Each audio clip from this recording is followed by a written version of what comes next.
So, if we're asking if the Gospels are historically reliable, one of the things, the first thing we need to do is to ask, what do we mean by historically reliable?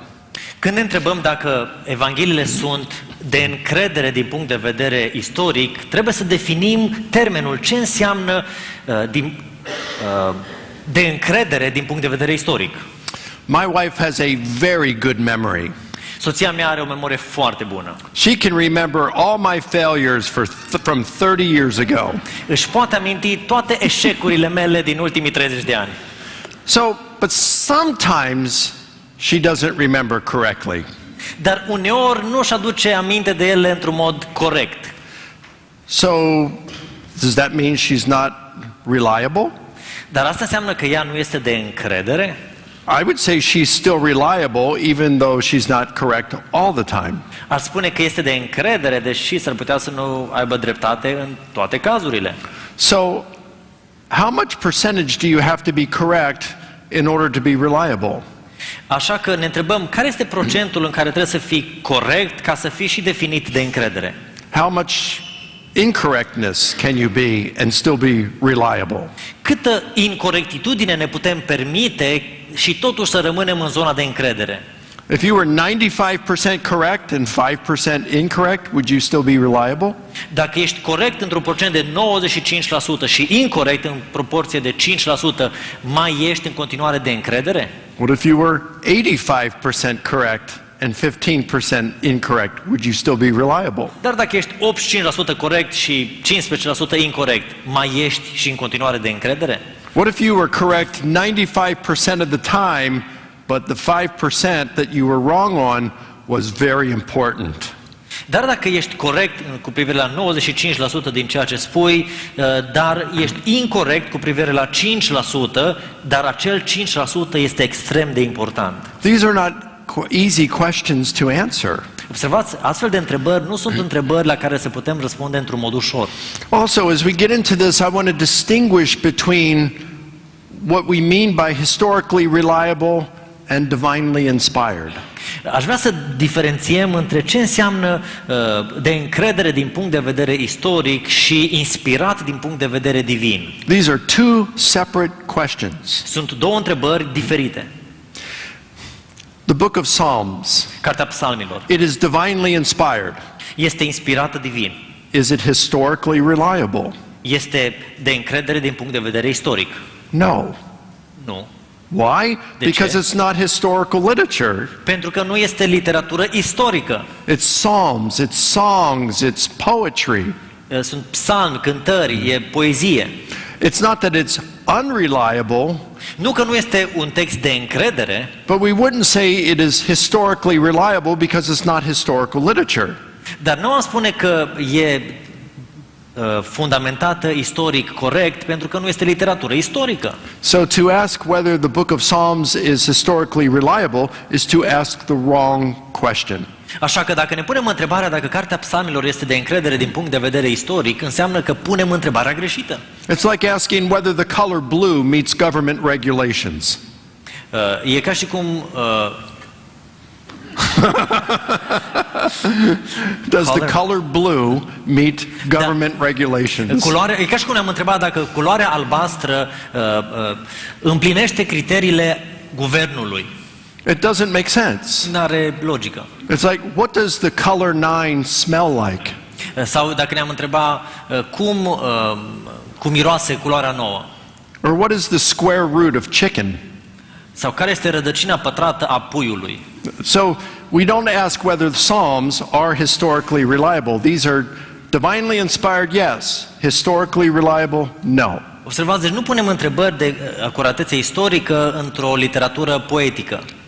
Now Tacitus's histories of Rome are historically reliable.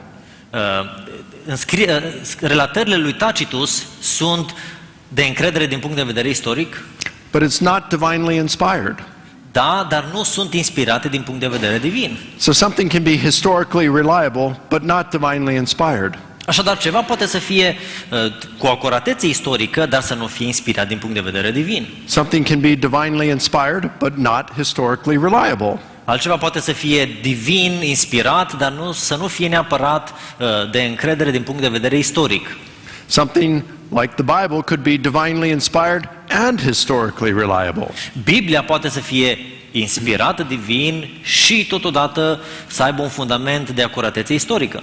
And something like American news networks can be neither divinely inspired nor reliable. Ne uităm și la tot ce înseamnă televiziunea americană, nu este nici inspirată și nici nu are acuratețe din punct de vedere istoric. To make things a little more difficult, ancient historians wrote differently than modern historians. Și ca să complicăm mai mult lucrurile, trebuie să ne amintim faptul că istoricii antici au relatat lucrurile diferit de cum relatează istoricii de astăzi. They were more interested in the overall picture of what happened, the overall sense of what happened being correct, they weren't so concerned with the small details. Ei erau preocupați mult mai mult de imagine de ansamblu a ceea ce se relata, nu atât de mult preocupați de micile detalii. It's almost like a portrait. Este ca și un portret, un tablou. Maybe a portrait of a leader painted 200 years ago. Portretul unui conducător, de exemplu, pictat în urmă cu 200 de ani. You see someone who's a general and they're standing there with a hand on a hip and one in their pocket. Și te uiți la o poză a unui general care stă cu mâna în șold și cu cealaltă mână în buzunar. And the general is wearing his military uniform. Și generalul poartă uniforma sa militară. And in the background you see a battle going on. Și în spate vezi o bătălie care are loc. Now, we really don't think that he's standing there posing and getting his portrait taken while there's cannonballs going off. Evident că nu ne imaginăm că el stă să fie fotografiat din profil în timp ce obuzele șuieră în spatele lui. But the portrait is meant to communicate truth. It's just not going to be accurate on every detail. It's accurate in a deeper sense. Dar tabloul vrea să ne comunice adevărul, dar nu cu o acuratețe în sensul acesta la nivel de detaliu. Modern historians write because they want to be accurate with every detail. Istoricii moderni vor să fie autentici în cele mai mici detalii. And then they comment on the event. Și după aceea comentează cu privire la evenimente. And then there are footnotes. Și după aceea avem și note de subsol. Ancient historians did not write that way. Istoricii antici nu scriau în felul acesta. There were no footnotes. Nu avem note de subsol. They rarely mentioned their sources. Rare ori ei menționează care sunt sursele lor. And only about 10% of the population could read. Și doar probabil undeva la vreo 10% din populație era în stare să citească. So the way people learned about the past was from stories. Așa că modul în care oamenii învățau despre trecut era să asculte povești, relatări. And there were people who were gifted storytellers. They were talented. They had a talent for a skill for telling stories. Așa că avem oameni care erau realmente talentați în a relata. So historians would try to write a good story based on facts, but they still wanted it to be a good story and flow smoothly. Așa că istoricii erau preocupați să prezinte evenimentele istorice, dar totodată doreau ca ceea ce ei prezintă să aibă și cursul unei relatări antrenante. And they wanted it so that someone could read it to others. Și doreau ca ceea ce ei scriu în cele din urmă să fie citit altora. So they didn't want a lot of commentary in it, mention sources. They wanted it to be a good story. Așa că nu inserau foarte multe comentarii, ci doreau să scrie o relatare care este cursivă. Much like today when we watch a movie. Cam ca și astăzi când ne uităm la un film. So when we say something is historically reliable by ancient standards, we have to define it. Așadar, când spunem că un lucru este de încredere din punct de vedere istoric, trebuie să definim ce înseamnă de încredere din punct de vedere istoric. So, at minimum, something is historically reliable in antiquity when it gives us an accurate gist of what occurred. La nivelul minim, un lucru este de încredere din punct de vedere istoric dacă, cu privire la elementele de bază, ne oferă lucrurile exact așa cum au fost. It means that the main parts of the story, the essential parts of the story, are true. Asta înseamnă că lucrurile principale din relatare sunt adevărate. This is how ancient literature, like Tacitus and Josephus, are assessed for whether they are reliable. Așa erau abordate scrierile istorice, Tacitus sau Suetonius, așa scriau. And this is how we're going to assess the Gospels tonight. Așadar, așa trebuie să ne apropiem și la Evanghelii și ne apropiem în seara asta, în felul acesta. And tomorrow. Și mâine, de asemenea. Okay.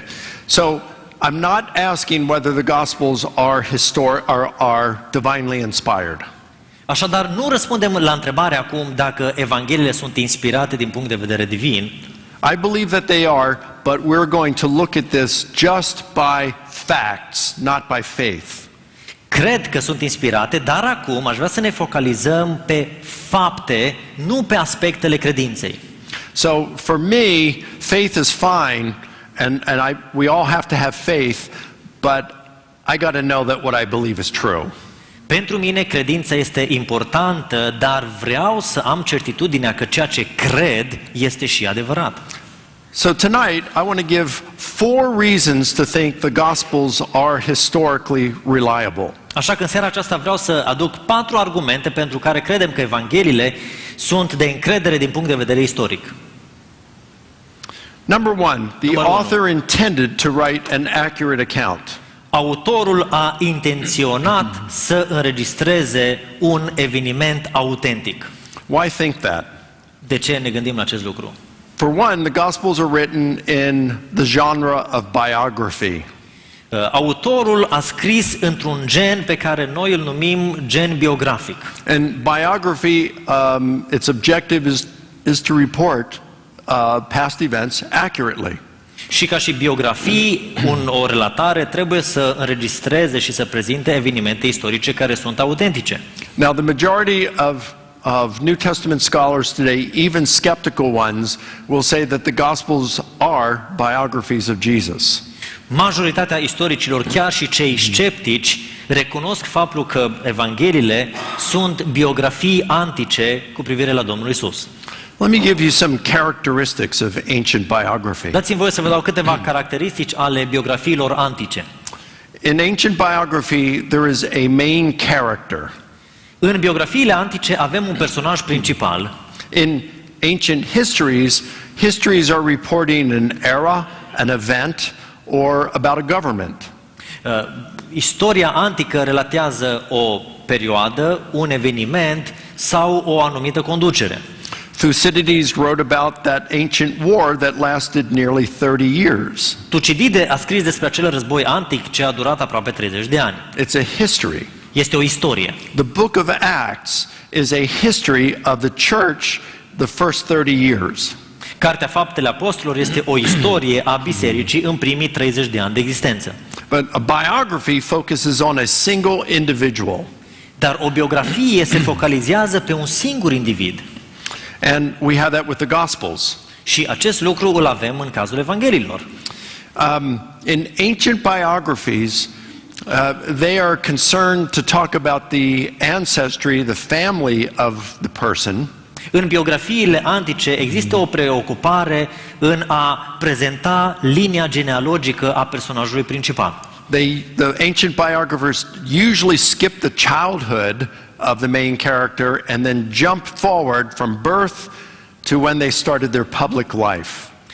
Biografii antici, în general, săreau peste perioada de copilărie și de la naștere săreau până spre perioada esențială a vieții personajului principal. So maybe some of you have wondered, why don't the Gospels tell us more about Jesus' childhood?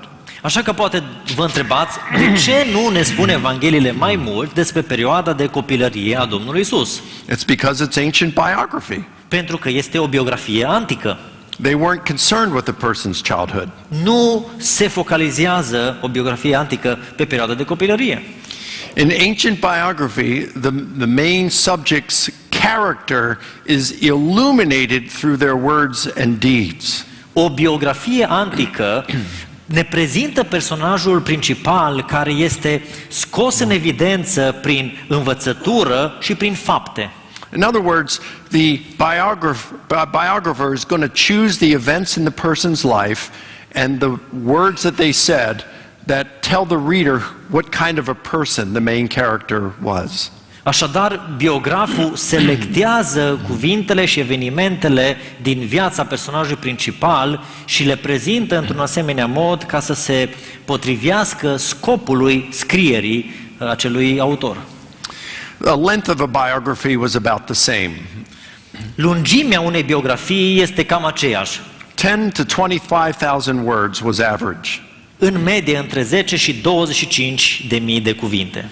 And by the way, with the third one, we can see that Matthew, Mark, Luke, and John mention all these different things that Jesus did and said that tell us who he was. He was the Son of God. În Matei, Marcu și Luca, la punctul 3, toate Evangheliile ne prezintă că aceste lucruri s-au întâmplat ca să ne-l prezinte pe Iisus Hristos și cine este Iisus Hristos ca Fiul al lui Dumnezeu. Now look at the average length of the Gospels. You can see how long they are, how many Greek words in each, and they fit right within the average length of a biography. Iată care este lungimea în cuvinte a Evangheliilor și vedem cum ele se încadrează în dimensiunea medie a biografiilor antice. Now, over the years, some skeptical scholars have said that the Gospels are not biographies, they're ancient novels, fiction. Unii sceptici au argumentat faptul că Evangheliile nu sunt relatări biografice, ci sunt novele, ficțiune antică. But that is rejected by most scholars today, and for good reasons. Dar majoritatea erudiților resping această teorie din motive extrem de bine întemeiate. Ancient novels were almost always romances. Novelile antice sunt aproape întotdeauna romantice. A romance in which two lovers had to overcome obstacles. O romanță în care cei doi iubiți trebuiau să depășească problemele vieții. That's obviously not Matthew, Mark, Luke, and John. Evident, Matei, Marcu, Luca, Ioan nu prezintă o astfel de cheie. Ancient novels almost always involved only fictitious characters. Novelele antice întotdeauna ne prezentau personaje fictive. On a rare occasion, an ancient novel would mention a historical figure. Doar în locuri foarte rare o novelă antică prezenta figuri istorice. But there are no ancient novels that mention a historical character that had lived as recently as a century of the time of writing. Dar nicio novelă antică nu ne prezintă un personaj care a trăit într-o perioadă de timp de un secol de la data scrierii. The Gospels were written as biographies, historical biographies, not novels. Evangheliile au fost scrise ca și biografii antice, nu novele. We also see historical intent in the Gospels. De asemenea, vedem și intenția istorică în Evanghelii. For example, in Luke chapter 1, it reads, "It seemed fitting for me as well, having investigated everything carefully from the beginning, to write an orderly account for you, most excellent Theophilus, so that you may know for certain the things you have been taught." Încă de la începutul Evangheliei după Luca ni se spune: mi s-a părut nimerit încă de la început, după ce am făcut cercetări cu deamănuntul cu privire la lucrurile care s-au întâmplat dintre noi, prealesule Teofile, să ți le dau pentru a cunoaște temenicia lucrurilor pe care le-ai învățat. It's very clear that Luke says he is writing accurate history. E foarte clar încă de la început că Luca ne spune că el scrie istorie autentică. In the Gospel of John, it reads, În Evanghelia după Ioan citim: "And the one who has seen has testified. His testimony is true, and he knows he is telling the truth, so that you may also believe." și cel care a văzut a mărturisit și mărturia lui este adevărată și el știe că spune adevărul pentru ca voi să credeți. John claims to be telling the truth about Jesus. Ioan pretinde că spune adevărul despre Isus. In the Gospel of Mark, În Evanghelia după Marcu, it reports the soldiers forced a passerby to carry Jesus' cross, Simon of Cyrene, the father of Alexander and Rufus, who was coming in from the country. ni se spune că romanii au forțat un om care era în trecere să poarte crucea Domnului Isus. Acest om este Simon din Cirena, tatălui Alexandru și al lui Ruf, care venea de la țară. Many scholars note that by saying he is the father of Alexander and Rufus, he's doing this because Mark's audience know Alexander and Rufus. Prin faptul că Marcu spune că Simon din Cirena era tatăl lui Alexandru și al lui Ruf, implicit deducem că audiența îi cunoștea pe acești doi ca și personaje istorice. It's like saying Simon carried Jesus' cross, and we know this because we know Simon's sons. Și ca și cum ne spune, Simon a purtat crucea Domnului Isus și știm acest lucru pentru că îi știm pe fiii lui Simon. Also, there are no contemporary competing portraits of Jesus in the Gospels. De asemenea, nu avem relatări și portretizări care să fie în contrapartidă cu privire la Domnul Isus. For example, here are some the sources who mention Jesus. Iată sursele care îl menționează pe Domnul Isus. You have Matthew, Mark, Luke, and John written around the years 50 to 95. Matei, Marcu, Luca, Ioan, scrise între anii aproximativ 50 și 95. And then you have some of these other sources that talk about a different kind of Jesus that come later. Și după aceea avem alte relatări care vorbesc despre un alt Isus, dar aceste scrieri vin mult mai târziu. They are not the earliest sources. Nu sunt sursele primare. A second reason for thinking the Gospels are historically reliable Un is al that doilea motiv pentru care credem că Evangheliile sunt de încredere din punct de vedere istoric, we can see that the authors chose their sources judiciously. vedem că autorul și-a ales sursele cu mare atenție. And by the way, these four reasons I'm giving you, you could apply this to other ancient biographies and histories. Apropo, aceste 4 criterii pe care le prezint sunt criterii pe care le putem aplica la orice scriere istorică din Antichitate. So let's look at the Gospel of Mark for a moment. Haideți să ne uităm la Evanghelia după Marcu pentru un moment. The first person to report that Mark was the author is a guy named Papias. Primul care ne spune faptul că autorul Evangheliei este Marcu este Papias. We still have portions of what Papias wrote, but only portions. Avem doar fragmente din ceea ce a scris Papias. He wrote between the years 100 and 135. El a scris undeva între anii 100 și 135. Papias talks about his relationship to the apostles. Și Papias ne spune despre relația pe care el a avut-o cu apostolii. The way he says it is a little bit vague. Ne spune într-un mod realmente destul de vag. There's two ways of reading what he's saying. Dar sunt două moduri prin care putem citi ceea ce spune el. One way is to say that Papias got his information from the apostle John. Primul mod este să deducem faptul că Papias și-a luat informațiile de la apostolul Ioan. Another way is to understand Papias to say that John had an associate and Papias got the information from him. Celălalt mod de a interpreta lucrul este ca și cum ne-am gândit că Papias a avut un asociat care a luat informația de la Ioan. And I don't know which one he means. Pur și simplu nu suntem siguri care este varianta corectă, I go back and forth on it. așa că putem să mergem și să dezbatem acest lucru. Sometimes when I read him, I think it's John. Other times I think it's the associate of John. Uneori mă gândesc, citesc și am senzația că este Ioan acolo ca și sursă, alteori asociatul lui Ioan ca și sursă. But either way, it's a very good source. Dar indiferent, ambele surse sunt surse de încredere. And Papias is, regardless of when he wrote, he got this information in the first century, and he says he got it while those apostles were still alive. Și indiferent de momentul în care a scris, ce știm este că Papias a primit această informație în timpul primului secol, în timp ce unii apostoli erau încă în viață. Papias tells us that Mark wrote down what he remembered Peter saying about Jesus. Papias ne spune că Marcu a scris ceea ce Petru i-a spus. That's pretty remarkable to have someone who either heard this from an eyewitness of Jesus or someone who knew one of the eyewitnesses. Și este un lucru uimitor să aflăm acest lucru care l-a auzit de la un ucenic al Domnului Isus sau de la un martor ocular al ucenicilor Domnului Isus. So Papias is writing between the years 100-135, and he either knew a disciple or one of his associates. Așadar, Papia scrie între 100 și 135 și fie l-a cunoscut pe Ioan, fie l-a cunoscut pe unul din asociații lui Ioan. Papias reported that Mark wrote what he remembered Peter had said. Și Papias a înregistrat că a aflat faptul că Marcu scrie de la Petru. And even the majority of critical scholars today think that this is true. Și majoritatea erudiților până în ziua de astăzi, până și cei sceptici, consideră acest lucru ca fiind autentic. That's the Gospel of Mark. Aceasta este Evanghelia după Marcu. Now, the Gospel of Luke, Evanghelia după Luca, the traditional authorship is Luke, a physician who had traveled with Paul.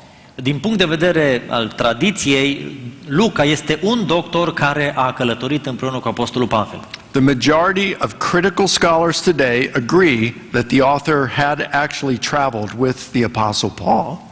Majoritatea erudiților, chiar și cei sceptici, sunt de acord că autorul, la un moment dat, a călătorit împreună cu Apostolul Pavel. That's not to say that skeptical scholars believe everything in the book of Acts. Asta nu înseamnă că erudiții sceptici cred tot ceea ce se spune în Cartea Faptele Apostolilor. It is, though, to say that Luke got his information from reliable sources. Însă sunt de acord faptul că Luca și-a luat informațiile dintr-o sursă demnă de încredere. Now, we must admit that Luke could have invented some things. Evident că putem să admitem faptul că Luca putea să inventeze anumite lucruri. I'm not saying that he did invent things. I'm just saying, as a historian, we have to be open to that possibility. Ca și istoric, nu spun că nu a inventat, ci pur și simplu, la nivel ipotetic, de dragul autenticității, trebuie să luăm și această ipoteză în calcul. Luke says he received his information from eyewitnesses and those who had known them. Luca ne spune că el și-a luat informațiile de la martori oculari și de la cei care i-au cunoscut pe martorii oculari. So, the traditional authorship is Luke, a traveling companion with Paul. Așadar, autorul, într-un mod tradițional, este Luca, un asociat care a călătorit împreună cu Pavel. The majority of critical scholars agree that the author was a traveling companion of Paul. Majoritatea sunt de părere că el este într-adevăr cel care a călătorit. Luke says he received his information from eyewitnesses and those who had known them. Luca spune că și-a primit informațiile de la martori oculari și cei care i-au cunoscut pe martorii oculari. And the majority of scholars do think that Luke used the Gospel of Mark as one of his sources.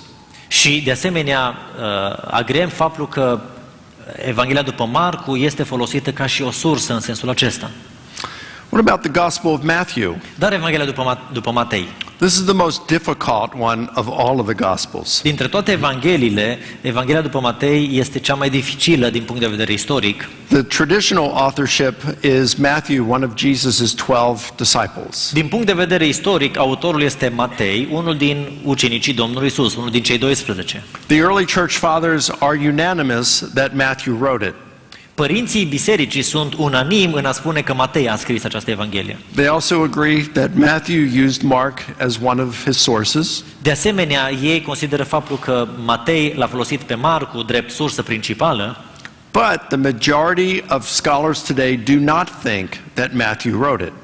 Dar majoritatea erudiților nu consideră faptul că Matei este cel care a scris într-adevăr Evanghelia. Now there's several reasons for this. Și sunt câteva argumente în sensul acesta. One is they don't think that any of Jesus's disciples would have been have the degree of literacy to be able to write a biography of Jesus. În primul rând, ei consideră că nici unul din ucenicii Domnului Isus nu au avut nivelul de învățătură la care este scrisă această Evanghelie. However, it's irrelevant. Totuși, acest argument este irelevant. Cicero was one of the most highly educated Romans.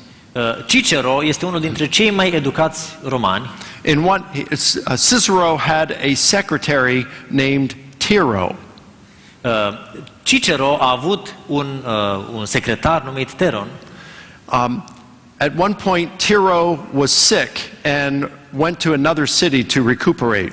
La un moment dat, Tero s-a îmbolnăvit și s-a dus într-o altă localitate să se vindece. Cicero wrote a letter to him while he was there.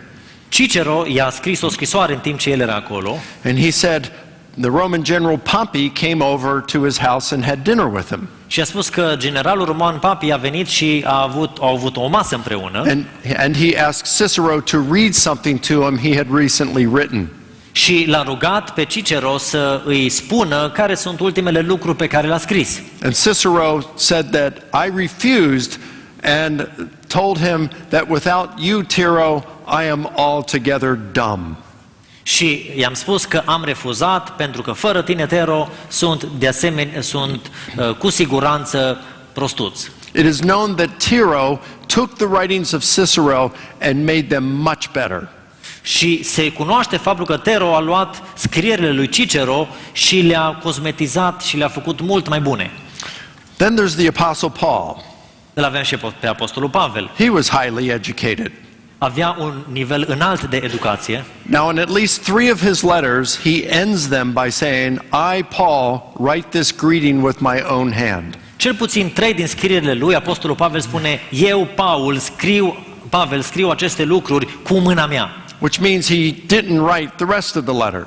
Ceea ce ne face să înțelegem că nu el a scris cealaltă parte a scrierii. Now, maybe you think, well, Paul just dictated to the secretary what to write, and they wrote it, and Paul signed his name. Așa că ne gândim, probabil că un secretar a scris tot ceea ce Pavel spunea și la final Pavel se semnează. But that's not so easy. Dar lucrurile nu sunt chiar așa de ușor de rezolvat. There was no computers then where you could take dictation and be typing out. În vremea aceea n-aveau computer în care să poți să scrii și să scrii foarte facil la dictare. Shorthand was brand new. It was only 100 years old. Scrierea de mână era relativ nouă ca și disciplină. And the best people at doing shorthand were in Rome. Și cei mai buni oameni care erau capabili să scrie transcrierea scurtată erau în Roma. Now, think about this. You'd have a piece of papyrus. Gândiți-vă, avem o bucată de papirus. And the way they wrote, you'd have some ink and a reed.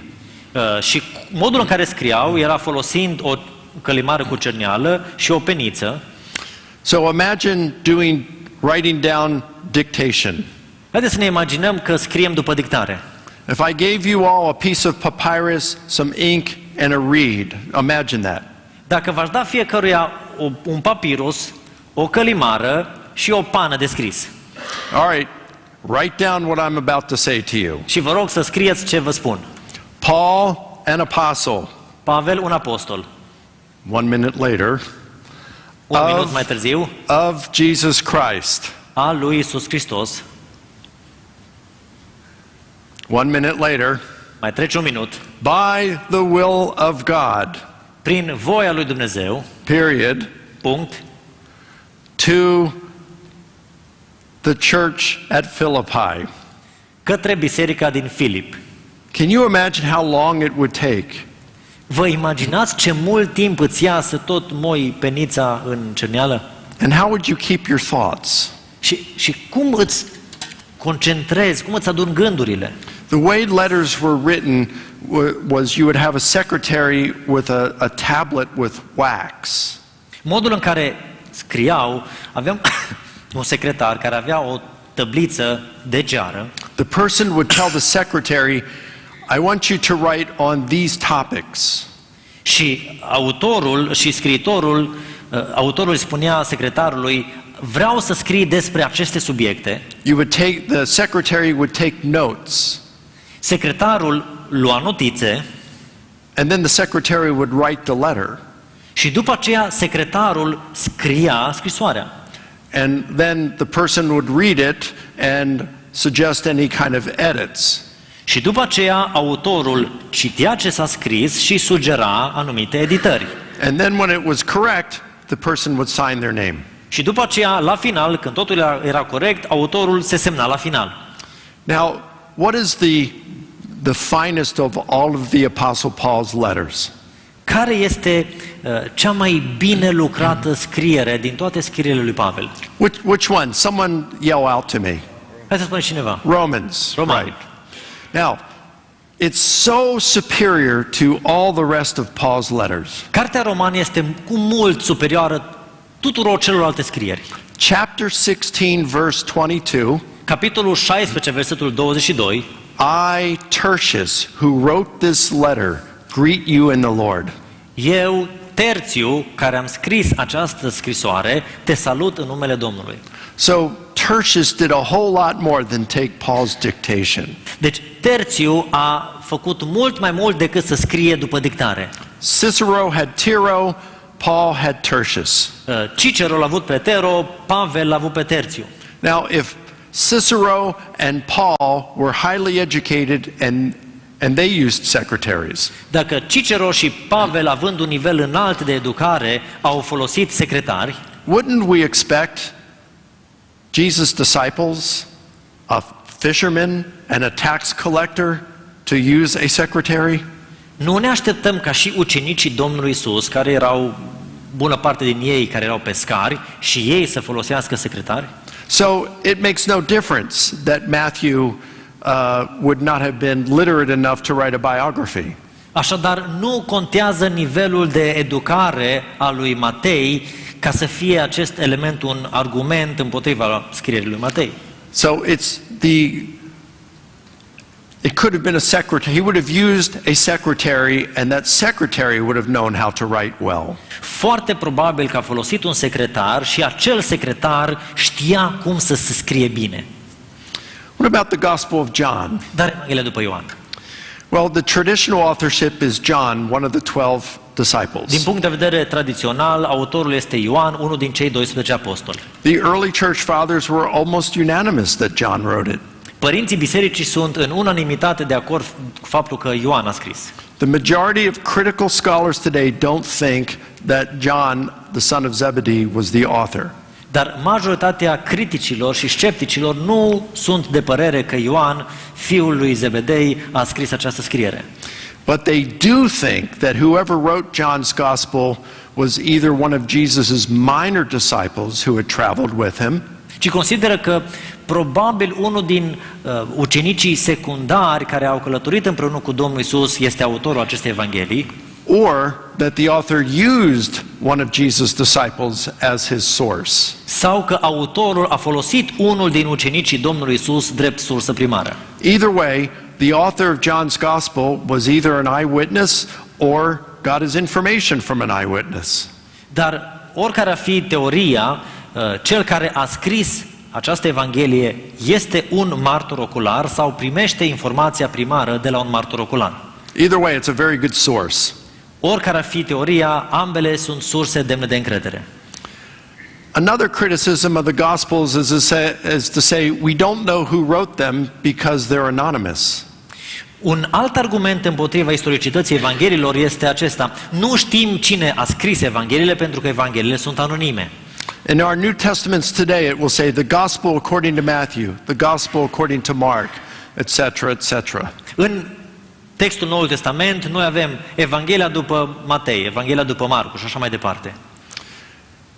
But scholars note that the older manuscripts, the oldest manuscripts we have, don't have those titles. Dar erudiții recunosc faptul că cele mai timpurii scrieri nu au aceste titluri. And nowhere within our four Gospels does the author identify himself. Și în niciuna din cele 4 evanghelii autorul nu se identifică pe sine. So they will say that since the Gospels are anonymous, we have no idea who wrote them, so we can't know whether what they're saying is true. Așa că argumentul este, din moment ce evangheliile sunt anonime, nu știm cine le-a scris, deci nu putem fi siguri de autenticitatea a ceea ce s-a scris. But those scholars who say that haven't read much of ancient literature outside the Gospels. Dar oamenii care argumentează în felul acesta cu siguranță că n-au citit multă literatură antică în afara Evangheliei. There are about 90 biographies that were written about various individuals within 150 years before and after Jesus. Avem aproximativ 90 de biografii antice într-o perioadă de timp de aproximativ 150 de ani, înainte și după Domnul Isus. What I'm saying is, within that 300-year time period, we have about 90 biographies that were written about people. Deci în această perioadă, 150 de ani înainte, 150 de ani după, deci 300 de ani, au fost scrise vreo 90 de biografii antice. Would you like to know how many times the author's name appears in the title? Vreți să știți de câte ori numele autorului apare în titlu? Would you like to guess?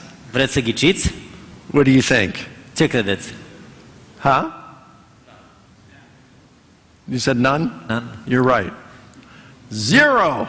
Zero. None. It Niciuna. never appears in the title. Niciodată nu apare în titlu. In fact, there's only one biography. De fapt, avem doar o biografie, One biography written during that time where the author identifies o himself. singură biografie în care autorul se identifică. So it was common for the author not to mention their name. Așadar, este un lucru obișnuit ca autorul să nu se identifice pe sine. And that's not just with biographies, it's also with some histories. Și lucrul acesta nu are de face doar cu biografia, dar și cu scrierile istorice. When Julius Caesar wrote his commentary on the Civil War, he never mentions himself as the author. Când Iulius Cezar scrie relatările sale cu privire la războaiele, niciodată nu se prezintă pe sine ca fiind autorul. In fact, he always mentions himself only in the third person, as though someone else is writing about him. De fapt, întotdeauna el se referă la sine, la persoana a treia, ca și cum altcineva ar vorbi despre el. The Roman historians Sallust, Livy, and Plutarch, they never mention their names within what they wrote. Sallust, Plutarch și Livy. De asemenea, nu se identifică pe ei ca și autori. Now, Plutarch is considered the greatest of all ancient biographers. Plutarch este evident considerat cel mai important dintre cei care au scris biografii. He wrote around the same time the Gospel of John was written. He Yes. started writing around that time. A început să scrie cam în aceeași vreme în care Apostolul Ioan a scris Evanghelia sa. He never mentions his name in the title or anywhere. His name never appears in any of the 48 biographies we have that he wrote. Nu își menționează numele în titlu și nici unde în cele 48 de biografii pe care le scrie. Say, well, how do we know Plutarch wrote those? Așa că ne întrebăm, dar de unde știm că Plutarch a scris? Our best source is called the Lamprias Catalog. Sursa noastră cea mai bună este catalogul Lamprias. And that was written at least 200 years after Plutarch wrote. Și această colecție e undeva la vreo 200 de ani după ce Plutarch a scris. And it is falsely attributed to have been written by Plutarch's son. Și se menționează într-un mod fals, ca și cum ar fi fost scris de fiul lui Plutarch.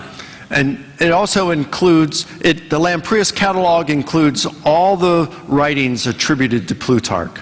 Și catalogul Lamprias identifică toate biografiile care sunt atribuite lui Plutarch. And scholars today say that Plutarch did not write several of those writings. Oamenii de știință astăzi spun că unele scrieri nu sunt făcute de către Plutarch. So it was written more than 200 years after Plutarch wrote. Deci avem această înregistrare la vreo 200 de ani după ce scrie Plutarch. It's falsely attributed to Plutarch's son. Îi este atribuită într-un mod greșit fiului lui Plutarch. And includes some literature that we know Plutarch did not write. Și include o anumită literatură pe care știm că nu este scrisă de Plutarch. Yet that is our best ancient source that tells us Plutarch wrote this stuff. Și cu toate asta este cea mai bună sursă istorică cum că Plutarch a scris scrierile lui Plutarch. You can see that the evidence we have for the authorship of the Gospels is much better than what we have for the best ancient biographer. Observați că în felul acesta dovezile pe care le avem cu privire la autorii Evangheliilor sunt mult mai puternice decât celelalte scrieri antice. I'm not aware of any scholar who doubts that Plutarch wrote this stuff. Nu cunosc niciun erudit serios care se îndoiește de faptul că Plutarch a scris scrierile atribuite lui Plutarch. Now here you don't need, it's small font, but this just names a number of sources within the first 150 years of when the Gospels were written that attribute them to Matthew, Mark, Luke, and John. Fontul este destul de mic, probabil nu vedeți, dar avem principalele surse într-o perioadă de aproximativ 150 de ani, surse care atribuie scrierea Evangheliilor lui Matei, Marcu, Luca și Ioan. So we have good reasons to think the authorship of Matthew, Mark, and Luke and John are reliable. Așadar avem argumente serioase să credem că aceste evanghelii au fost scrise de acești autori. Another objection to the Gospels is that they were written by biased authors. Un alt argument este faptul că autorii au scris având prejudecată. They were written by Christians who were biased. Au fost scrise de către creștini. Păi normal că ei au avut prejudecăți. In fact, the Gospel of John says, I am writing these things so that you may believe. De fapt, autorul epistolei către Ioan și scrie: v-am scris aceste lucruri pentru ca voi să credeți. So it's not only biased authors, it's propaganda. Așadar, nu este doar prejudecată, e și propagandă. So is this a good objection? Deci, e această obiecție una serioasă? Well, in America we have American football. În America avem fotbal american. And I'm from Baltimore, so our team is the Baltimore Ravens. Eu sunt din Baltimore și noi avem echipa Ravens, it's a bird. Corbii din Baltimore. So several years ago, the Ravens played another team in the Super Bowl. Corbii au jucat încă un joc din Super Bowl. And during the first half, the Ravens had all the momentum and they were just scoring and scoring and scoring, and it looked like the Ravens were going to win big time. Și în prima parte a jocului au avut un joc foarte bun și părea că ei câștigă. They took a break at halftime. La jumătate s-au dus în pauză. And then the first play in the second half, the Ravens got a touchdown. Și cum a început, deja au și atins mingea. And then they had a power outage in the stadium. All the lights went out. Și după aceea s-a luat curentul în stadion și s-au oprit toată instalația. And it took a while for the electricity to be restored. Așa că a luat destul de mult până când curentul a revenit. When it was, the momentum in the game changed. Dar când curentul a revenit, acel moment al jocului s-a schimbat. And the other team, the wicked, bad 49ers got all these touchdowns and caught up. Și echipa cealaltă extrem de rea au câștigat toate celelalte puncte. So it came down to the last play of the game. Și este ultima minge care se joacă în joc. The Ravens were a couple of points up. Corbii încă aveau un avantaj de câteva puncte. And if the other team scores a touchdown, they win. Și cealaltă echipă, dacă ei marchează și ating mingea jos, au câștigat. And so the ball is thrown and it goes just over the fingertips of the player and he doesn't catch it. Și au aruncat mingea și mingea pur și simplu trece peste degetele jucătorului și nu o prinde. And so my team won. Așa că echipa mea a câștigat. All right, so I'm happy. Așa că sunt foarte fericit. But that last play, the players kind of bumped into each other. Dar în acel ultim moment al jocului, cei doi jucători au intrat, s-au ciocnit unul de celălalt. Sometimes the referee will call interference. Așa că arbitrul a spus e un fel de fault. And it's a penalty, and so the other team will have one more shot. Așa că este o lovitură de pedeapsă și cealaltă echipă mai are încă o lovitură. But the referee didn't call interference. Dar arbitrul nu a cerut lovitură de pedeapsă. So if you were a fan of the other team, you would say, "What happened? Why didn't you call that?" Așa că dacă ești un fan al celelalte echipe, ai spus, dar ce se întâmplă? Suntem furați. If you were a Ravens fan, you said, "It's football, let them play." Dacă ești un fan al lui Corbilor, ai spus, e fotbal, e normal, hai să continuăm. So we're very biased in sports, aren't we? Avem foarte multe prejudecăți în sport, nu-i așa? But it's not just sports, it's also politics. Dar nu doar în sport, ci și în politică. Now, in the United States, we are all just so united and we În think Statele the same. Unite, noi suntem foarte uniți. You probably recognize President Trump. Probabil că recunoașteți pe președintele Trump. And so you have about half the country who loved President Trump. Ai cam jumătate din țară care îl iubește pe Trump. Well, maybe they didn't love him, but they loved what he did. Poate nu chiar pe el, dar i-au plăcut de politica lui. Even most conservatives would say he's a jerk.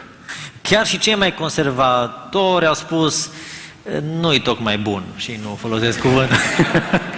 But they like what he did.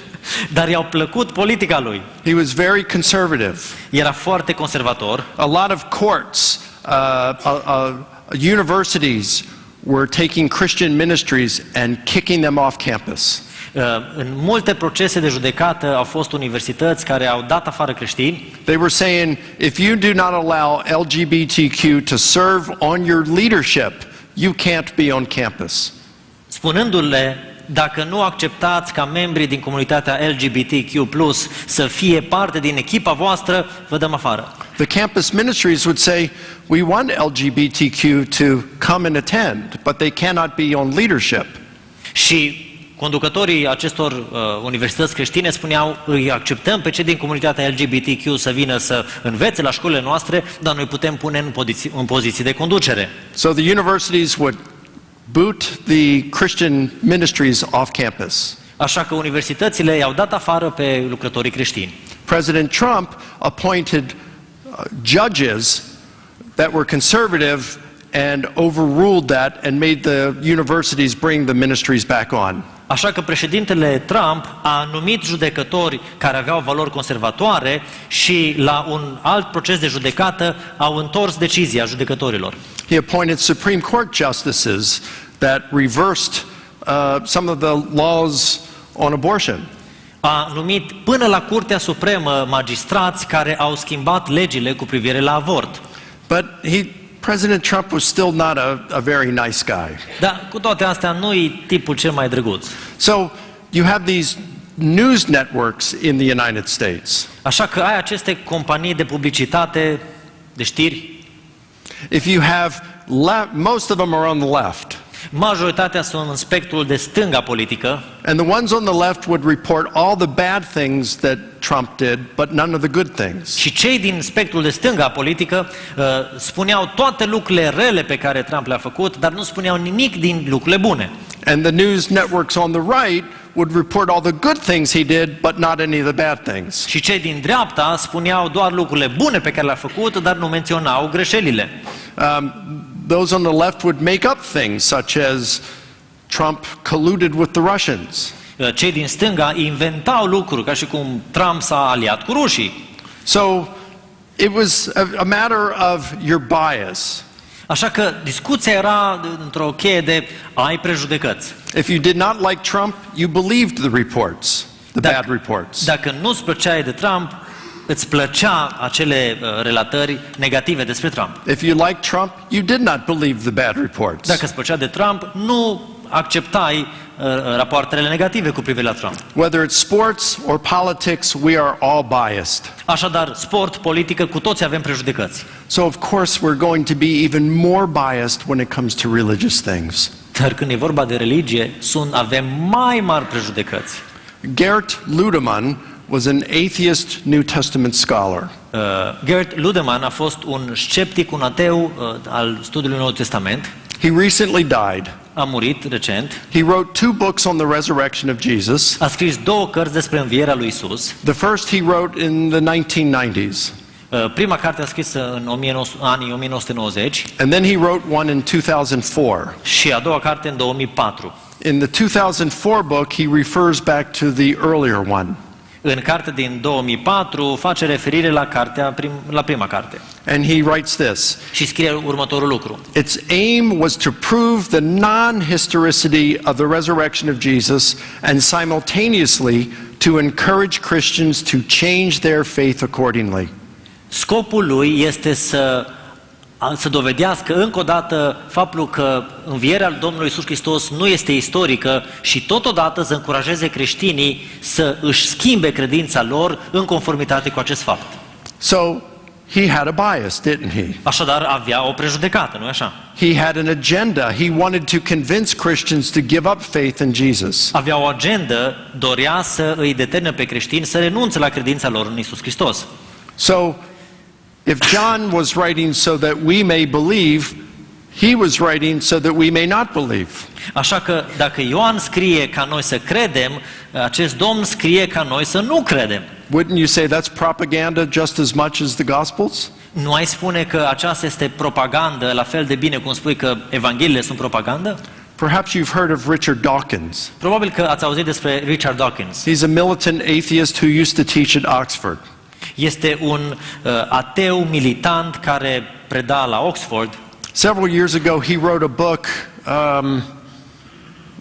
Cu câțiva ani a scris o carte. What was it called? God Delusion. The God Delusion. Thank you. Deziluzia Dumnezeu. And it was. Here's what he says in it. Și iată ce spune el în această carte. If this book works as I intend, religious readers who open it will be atheist when they put it down. Dacă această carte funcționează așa cum intenționez, conducătorii religioși care deschid această carte vor deveni atei imediat ce vor pune jos această carte. Is Dawkins biased? Este Dawkins, are prejudecăți? Yeah, he's biased. He's biased against Christianity. Cu siguranță că are prejudecăți împotriva creștinismului. And he has an intent in writing so that people will give up their faith. Și în scrierea lui are o intenție ca cei care citesc să renunțe la credința lor. Does this mean that what Dawkins says is wrong because he's biased? Asta înseamnă că ceea ce scrie Dawkins este greșit doar pentru că are prejudecăți? Is what Gert Ludemann said wrong because he has a bias? Cum citim la Gert Ludemann, greșit pentru că are o prejudecată. No. Nu. They're wrong because their arguments are terrible. Au greșit și sunt greșiți pentru că argumentele lor sunt teribile. In fact, back in America, there is a philosopher of science named Michael Ruse. În America este un om de științe, de filozofia științelor, Michael Ruse. He is an atheist philosopher. Un filozof ateu. And he read Dawkins' book. Și el a citit cartea lui Dawkins. And he said it was so poorly argued that it made him embarrassed to be an atheist. Și el spune că această carte este așa de sărăcăcioasă din punct de vedere academic cât lui i-a fost rușine că este ateu. We have to judge a book not because the author is biased, not because they had an agenda, but on whether it's true. Noi trebuie să judecăm o carte nu în baza faptului că autorul are prejudecăți, nu în baza faptului că autorul are sau nu are o agendă, ci în baza autenticității a ceea ce se scrie în cartea respectivă. The gospel authors were biased. Autorii Evangheliilor cu siguranță că au avut prejudecăți. The gospel authors wanted their readers to become Christians. Autorii Evangheliilor au dorit ca cititorii să devină creștini. But if Jesus was who he claimed to be and if he rose from the dead, it's the greatest message ever. Dar dacă Isus Hristos este cine a spus că este și a înviat cu adevărat din morți, atunci este cel mai important mesaj din istoria acestui pământ. And we should not fault the gospel authors for wanting to convince others of such a great truth. Așa că nu îi acuzăm pe autorii Evangheliilor că vor să îi convingă pe alții să creadă un astfel de adevăr. Okay, let's look at number 3. Haideți să ne uităm la numărul 3. By the way, we're more than half of the way through. The first two take longer. Am trecut dincolo de jumătate, așa că mai rezistăm un pic. Number 3, the author or their sources were capable of recalling stories accurately. Autorul și sursele autorului erau în stare să înregistreze și să transmită mai departe relatări cu acuratețe istorică. Now, Plutarch wrote, we have 48 biographies that he wrote. Plutarh a scris 48 de biografii. When he writes about Caesar and Cicero and Brutus and Antony, he's writing within 140 years of the event. Când scrie despre Cezar, Cicero, Brutus și ceilalți, scrie la 150 de ani distanță. And he tells us that he had good sources for these people. Și el scrie spunând că a avut surse bune cu privire la acești oameni. But then he wrote about Theseus, the legendary founder of Greece. Dar după aceea vorbește despre Theseus, care este fondatorul de legendă al Greciei. who lived at least 900 years before Christ. care a trăit cu aproximativ 900 de ani înainte de Hristos. And then he's writing about Romulus, the legendary founder of Rome, Și după aceea vorbește și despre Romulus, care este fondatorul legendar al Romei, who lived about 700 years before Jesus, Care or a trăit- before the first century. care a trăit cu vreo 700 de ani înainte de primul secol. And he says that Plutarch said that we can't trust what he wrote about Romulus and Theseus. Cum scrie Plutarh, nu putem avea încredere despre ce scrie el despre Thesus și despre Romulus. He said because his sources for them were just poets. Și el spune, sursele cu privire la aceste lucruri sunt doar poeți. So he took what was written about them and he tried to get rid of the poetry and the fiction and just make it sound historical. Așa că el ia aceste lucruri, încearcă să dea la o parte toată atingerea poeților și încearcă să prezinte lucrurile istorice așa cum s-au petrecut. So when he's writing within 140 years of when the people lived, he has good sources. Dar când scrie la aproximativ 150 de ani de când au trăit oamenii, are surse bune. But when he's writing about people who lived a lot longer removed, he doesn't have good sources and he says we can't trust him. Dar când scrie la o distanță foarte mare de timp, el recunoaște că nu are surse demne de încredere, așa că nu poate fi luat de crezare ca fiind istoric ceea ce scrie el cu privire la acele lucruri. This is the actual quote, but I'm going to skip that since I just E un mentioned citat it. pe care trecem. So when we come to the Gospels, they are written within 20 to 65 years of Jesus. Când ne întoarcem la Evanghelii, ele au fost scrise între 20 și 60 de ani de când a trăit Domnul Isus. He doesn't have to try to guess because eyewitnesses are still alive. Așa că nu avem nevoie să ne imaginăm, să ghicim, pentru că martorii oculari erau încă în viață. The sources were also capable of recalling stories accurately because how memory worked back then. Sursele, de asemenea, erau în stare să transmită mai departe cu acuratețe istorică datorită modului în care memoria funcționa în acea vreme. Now, this is a B-29 from World War II. Este un bombardier B-29 din al doilea război mondial. Several years ago, I had a doctor's appointment and I was in the office. În urmă cu câțiva ani am fost la un doctor, eram la medic. And after I was finished, I went out and left where the doctor was, and I came out into the waiting room. There were a lot of people waiting.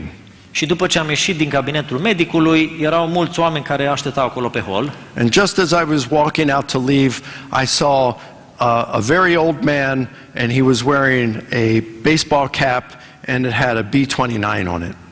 Și când am ieșit, am văzut un om în vârstă care avea o șapcă și o șapcă de baseball, dar scria B-29 pe șapcă. Now, my wife and I, we love watching documentaries about World War II. Împreună cu soția ne place tare mult să urmărim documentarele cu privire la cel de-al doilea război mondial. And when I saw this older gentleman wearing the cap with the B-29, I thought he must have flown in one of those in World War II. Și când l-am văzut pe acest domn în vârstă cu șapca respectivă, m-am gândit, poate că omul ăsta a zburat pe un bombardier B-29. So I had left the room, Așa că am ieșit din cameră and I thought, I need to go talk to him. și m-am gândit, ar fi bine să mă duc să vorbesc cu el. So I came back in the room, and I walked up to him. Și l-am abordat. And I said, excuse me, sir, I noticed your hat. Did you fly on a B-29 in World War II? Și i-am spus, vă rog să mă scuzați, am văzut șapca dumneavoastră, ați zburat cumva cu un bombardier B-29? And he said, I sure did. Și el a spus, cu siguranță, da. And I said, you must have some really remarkable stories. Și am spus, cu siguranță că aveți tot felul de povești fenomenale de povestit. He said, well, I was in the Pacific Theater. Și am spus, eram în frica Pacificului. And this one island we were on, Și eram pe o insulă I'll never forget the native women. și nu o să uit niciodată femeile de pe acea insulă. They had a horrible odor about them. miroseau tare urât. So here it was, 65 years later after the war, and he still remembered these terrible smelling women. Suntem la 65 de ani distanță de război și omul ăsta încă își amintește cum miroseau femeile pe acea insulă. 65 years later, 65 de ani mai târziu. the Gospels were written between 20 and 65 years. Evangheliile au fost scrise într-o perioadă de timp de 20 până la 65 de ani. Now, all of us in the United States who are old enough, we remember what happened on 9/11. Cu toții din Statele Unite ne aducem aminte de ce s-a întâmplat în 11 septembrie. I remember what I was doing that morning. I remember where I was. I remember the weather that day. Mi-aduc aminte unde eram în acea dimineață, mi-aduc aminte ce făceam, mi-aduc aminte cum era vremea în ziua respectivă. If you ask any American what the weather was like on September 11th back in 2001, they can tell you. Dacă întrebi orice american cum era vremea în 11 septembrie, cu siguranță că o să fie în stare să spună. But you ask that same American, what was the weather like on September 11th, 2022? Dar dacă întrebi cum a fost vremea în 11 septembrie 2022, they won't remember. nu vor ști. Why is it they can remember the weather on a particular day that happened more than 20 years ago, but not what happened on a particular day less than 1 year ago? Cum de îți amintești cum era vremea într-o anumită zi, în urmă cu 20 de ani, și nu-ți mai aduci aminte cum a fost vremea în acea zi, în aceeași zi, în urmă cu un singur an? It's because 9/11 was a spectacular event that grabbed us emotionally.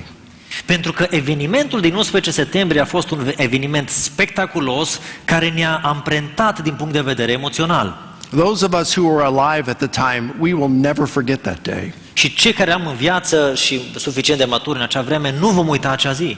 In fact, even today, when we see Americans see videos of those planes flying into the buildings and the buildings crashing, we cannot help but cry.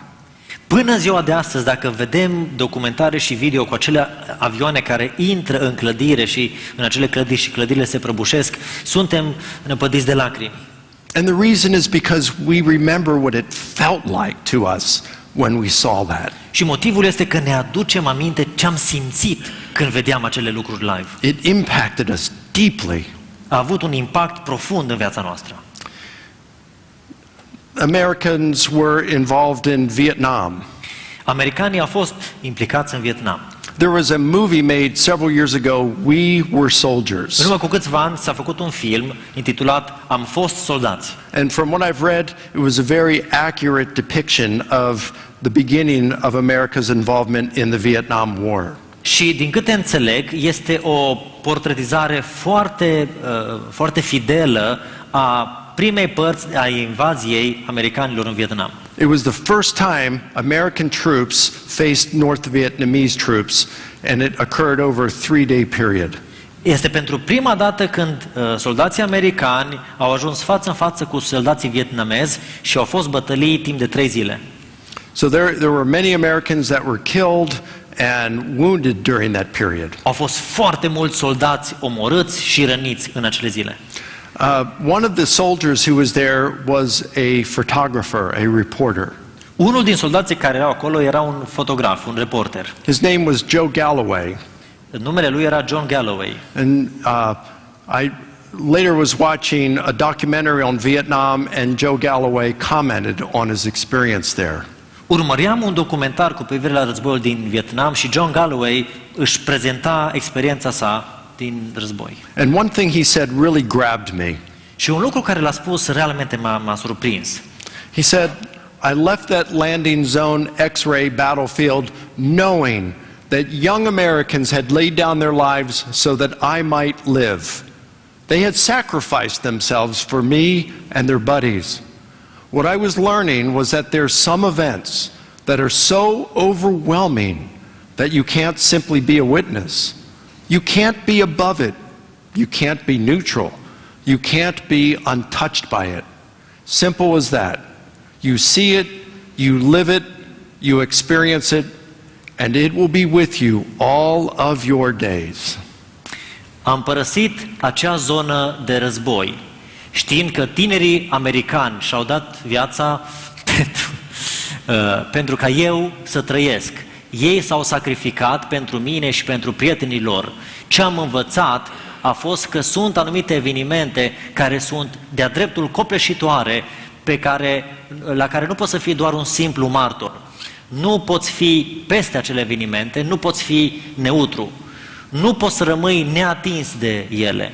Pur și simplu, vezi, trăiești, experimentezi și acele lucruri vor rămâne cu tine pentru totdeauna. Now there's something that impacted his life over a period of 3 days. A fost ceva ce i-a marcat viața, lucruri care s-au întâmplat în 3 zile. Now think of the works of Jesus. Acum gândiți-vă la lucrările Domnului Isus. I want you to imagine that it's 2000 years ago and you are one of his disciples. Imaginează-ți că suntem în urmă cu 2000 de ani și tu ești unul din ucenici. You saw him, you saw him heal a person who had been born blind so that now they can see. L-ai văzut vindecând o persoană care s-a născut oarbă și acum persoana respectivă poate vedea. You saw him heal a paralyzed person so now that they can walk. Ai văzut vindecând o persoană care era paralizată și acum persoana respectivă poate umbla. You saw Jesus walk on water. L-ai văzut umblând pe ape. You saw him raise someone from the dead. Ai văzut înviind pe cineva din morți. Do you think you would forget about these things? Crezi că ai uita astfel de lucruri? Now you may not remember accurately where he healed the blind person. Poate nu-ți aduci aminte exact locul unde l-a vindecat pe orb. You might confuse it with a miracle he did somewhere else. Poate că amesteci evenimentele, but you would remember these events. Dar aceste evenimente o să ți le aduci cu siguranță aminte. You would remember if you saw your friend crucified. Ți-ai aduce aminte cu foarte mare precizie dacă ți-ai vedea prietenul răstignit pe cruce. And if you were real sad over that, imagine just a few days later if you saw him in perfect health, having been raised from the dead. Și pe măsura întristării tale, imaginează-ți cum te simți când îl vezi sănătos în viață la 3 zile după ce l-ai văzut răstignit. You would remember that for the rest of your life. You would never forget it. Îți vei aduce aminte de acele evenimente pentru restul vieții tale și nu le vei uita. That's the works of Jesus. Aceasta este lucrarea Domnului Isus. But what about the words of Jesus? Dar cum rămâne cu cuvintele Domnului Isus? Now, in America, once a year, the president gets up and gives a state of the country. În America, o dată pe an, președintele vine și are un discurs cu privire la starea națiunii. Even if you like the president, you are not going to remember what the president said a few months from now. Dar chiar dacă îți place de președinte, la câteva luni de zile uiți cuvintele pe care președintele le-a spus. Now, Jesus was a traveling teacher. Domnul Isus era un învățător itinerant. He probably had 20 sermons that he gave. A avut poate vreo 20 de predici pe care le-a predicat. It's not like your pastor who has to come up with a new sermon every week because it's the same congregation. Nu este ca și păstorul care trebuie să vină cu o altă predică în fiecare săptămână pentru că este aceeași adunare. If Jesus preached to this village, he goes to the next village, he doesn't need a new sermon. Dacă Domnul Isus predică în satul cutare, ziua următoare merge într-un alt sat și nu predică o altă predică. So the disciples are traveling with him for 1.5 to 3 years. Așa că ucenicii sunt împreună cu Domnul Isus undeva între 1 an și jumătate, 3 ani. And they heard him teach the same things over and over and over and over and over. Și l-au auzit predicând aceleași lucruri din nou și din nou și din nou și din nou. And over and over and over and over and over and over. Și din nou de 7 ori. And over and over and over. Și încă de 3 ori. And over. Și încă o dată. And over and over and over. Și încă o dată. And over. Over. Okay. And then Jesus tells them, if you really want to know something, you have to teach it. So I'm sending you out in twos and I want you to teach the same thing. Și Domnul Isus spune ucenicilor, vreau și voi să mergeți și să învățați pe alții, așa că vă trimit tot câte doi ca să învățați. That way they can correct one another on some of the details if they need to. În felul acesta se puteau corecta unul pe celălalt cu privire la detaliile a ceea ce spuneau. And now the things that they had heard Jesus teach many times, they teach many times. Și acum lucrurile pe care ei le-au auzit la Domnul Isus de foarte multe ori, acum ei sunt trimiși să le spună de foarte multe ori. Over and over and over and over and over and over and over and over. Din nou și din nou și din nou și din nou și din nou și din nou. And over and over and over and over and over. And over. And over and over and over and over. And over and over and over and over. Și din nou și din nou. And over. And then they come back and Jesus says to them, okay, I want to help you here. Now, remember that one parable that I gave you? That's how you tell that to Jews. But when you talk to a Gentile audience or Samaritans, you can change some of the details to make it more relevant to them. Și Domnul Isus, când se întorc ei, spune, v-am spus cum să prezentați aceste lucruri, dar așa prezentați unei audiențe evreiești. Dar dacă mergeți într-o altă audiență, unde sunt dintre neamuri, acolo sunt alte lucruri pe care le puteți prezenta ca acele lucruri să fie mult mai relevante pentru ei. And now they see Jesus teach the same thing again, over and over and over. Așa că ei îl văd pe Domnul Isus învățând același lucru din nou și din nou. And then he's crucified, and then he rises from the dead and ascends to heaven. Și acum este răstignit și se înalță la cer. And now for the next several decades, they go out and they preach the same things. Over and over and over and over, and you understand what I'm saying. Așa că în următoarele decade ei merg și din nou și din nou și din nou și din nou, înțelegeți ce vreau să spun? Ei spun exact aceleași lucruri. So it wasn't just something that the disciples heard one time and were trying to recall it 20, 30, 40 years later. Deci nu e ceva ce ucenicii au auzit de o singură dată și după aceea au trebuit să relateze ceea ce au auzit. It was something that they had heard from Jesus many times and then they preached it many times. Sunt lucruri pe care le-au auzit de multe ori și după aceea le-au predicat de multe ori. All the way up until the time the Gospels were written. Până în perioada în care Evangheliile au fost scrise. So we can have good confidence that the Gospels are reporting accurately what Jesus taught. Așa că avem încredere că Evangheliile înregistrează cu acuratețe ceea ce Domnul Isus a spus. Fourth, we can verify numerous reported items about Jesus. 4. Putem verifica numeroase aspecte cu privire la ce s-a spus despre Domnul Isus. So, for example, many items reported in the Gospels agree with our existing background knowledge. Multe aspecte sunt în sincronie perfectă cu ceea ce știm despre contextul acelei vremi. For example, names. De exemplu, nume. This is kind of interesting about the names. Și e un lucru extrem de interesant cu privire la nume. Tal Ilan is a Jewish scholar. Tal Ilan este un erudit evreu. Richard Bauckham is a Christian scholar. Richard Bauckham este un erudit creștin. And they've done 2 independent studies on Jewish names in antiquity. Și ei au făcut 2 studii independente cu privire la numele din antichitate. And their conclusions have been similar. Și concluziile lor au fost similare. So, for example, with the names, de exemplu, cu privire la nume, the names that we read in the Gospels were common names of Palestinian Jews in that period and not of diaspora Jews. You know diaspora Jews? Okay. Numele din Evanghelii sunt nume obișnuite din Palestina, nume evreiești palestiniene, nu, atenție, nu nume evreiești din diaspora evreiască. These names appear with roughly the same frequency in the Gospels as are found in extra-biblical literature. Și frecvența cu care regăsim aceste nume este aceeași frecvență cu care regăsim în sursele istorice extrabiblice. And this suggests the Gospel authors were very well acquainted with Palestine in that period. Și lucrul acesta ne face să înțelegem că autorii erau extrem de familiari cu iudaismul palestinian în acele vremi. Persons. Persoane. A lot of the persons mentioned in the Gospels, we know they actually existed. Foarte multe persoane care sunt relatate în Scriptură știm că au existat. places. locuri. A lot of the places mentioned in the Gospels, we know that they actually existed. Foarte multe nume știm că au existat. Procedures. Proceduri. So certain procedures like crucifixion that were mentioned, we know that it happened as the Gospels report.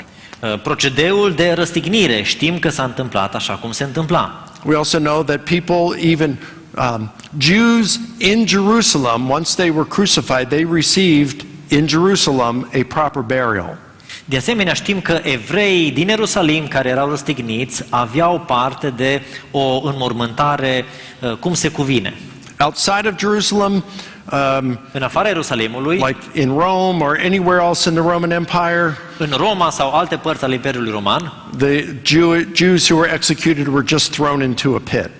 evrei care erau răstigniți pur și simplu erau aruncați ulterior într-o groapă. But in Jerusalem, they allowed them to have a proper burial. Dar în Ierusalim li se îngăduia să aibă parte de o îngropare cum se cuvine. Josephus reports this.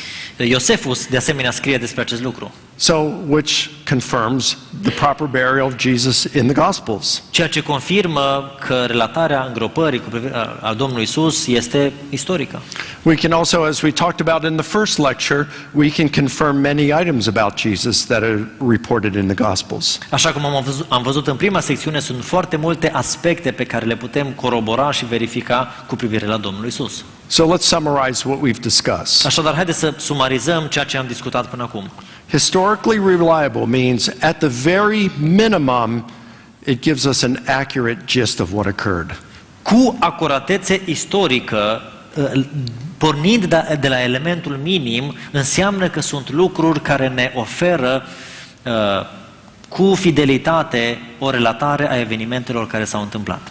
I'm not saying that that's all it gives us. I'm saying at the very minimum that's what it means to say something is historically reliable. Și nu mă refer la tot ceea ce s-a spus, ci la nivel fundamental, la nivel minim, pornim de la această acuratețe istorică.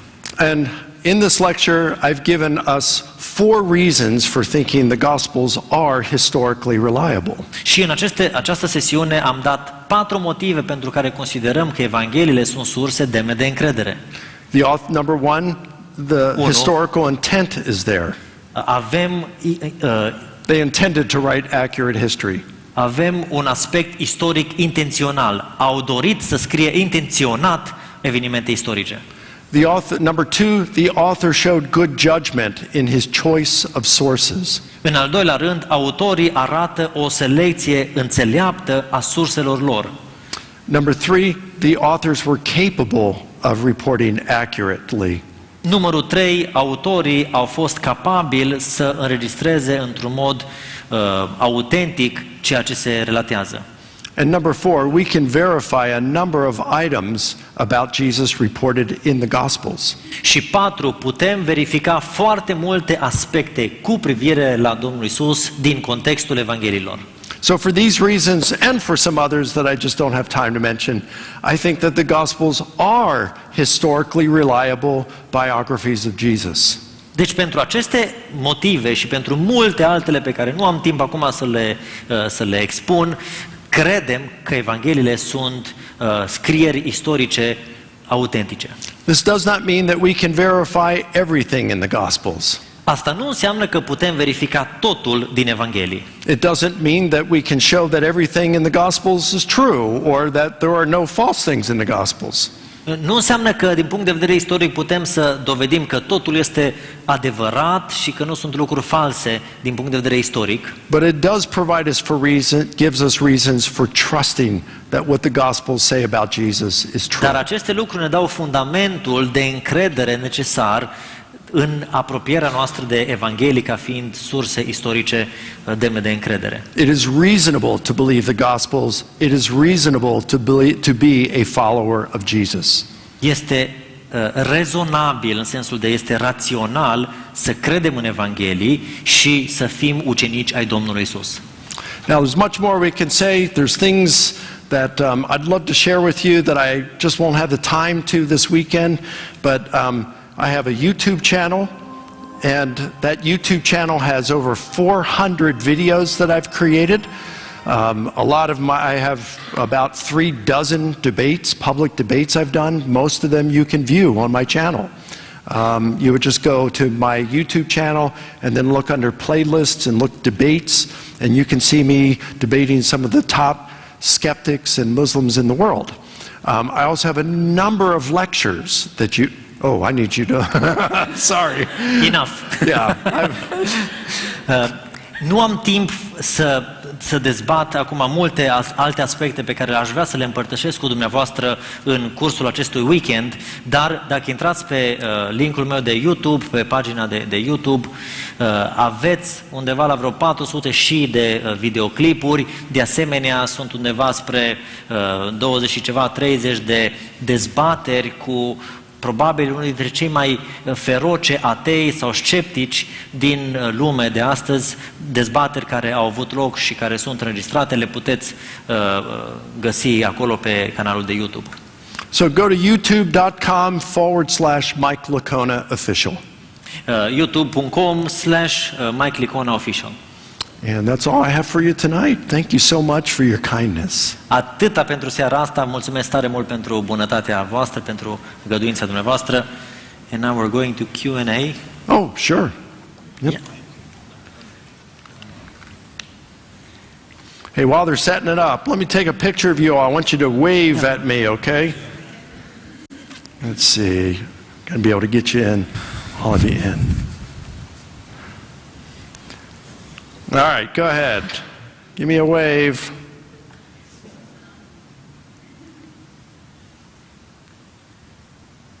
All right, thank you. You go there. Where? There. Oh, okay.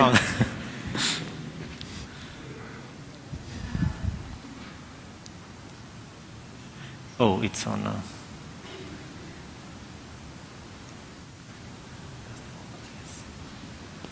Wonderful, thank you. Am primit mai multe întrebări dintre cele care le-ați trimis. Am primit mai multe întrebări. Some questions. Am să selectez dintre ele care sunt cele mai apropiate de subiectul nostru în discuție. Sunt întrebări foarte bune.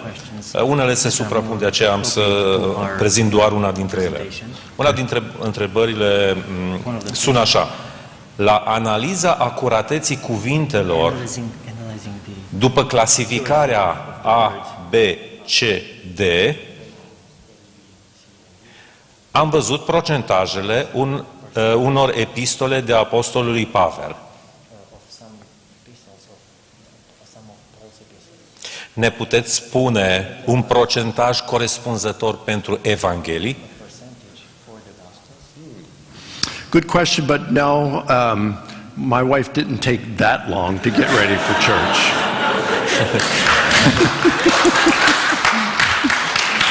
Bună întrebare, dar soția mea nu a avut nevoie chiar atâta de mult timp să se termine până am plecat la biserică. No, I didn't do a count. Okay. But, N-am făcut o statistică în sensul acesta. so what I did, I had heard many scholars saying 2% is in question, but I never heard them give the number, a reason for believing that. Am auzit mulți erudiți care au proiectat procentul de 2%, dar nu arătând și dovezile în sensul acesta. So I just checked some of the letters of Paul and found the 2% to be fairly accurate for those letters at least. Așa că eu am verificat cu privire la câteva din epistolele apostolului Pavel și am văzut că într-adevăr acest procent de 2% până spre 2% se confirmă. O altă întrebare. Există vreo dovadă pentru acest over and over and over and over?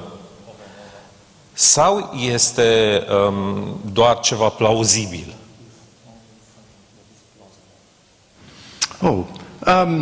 Well, I'd say it is plausible.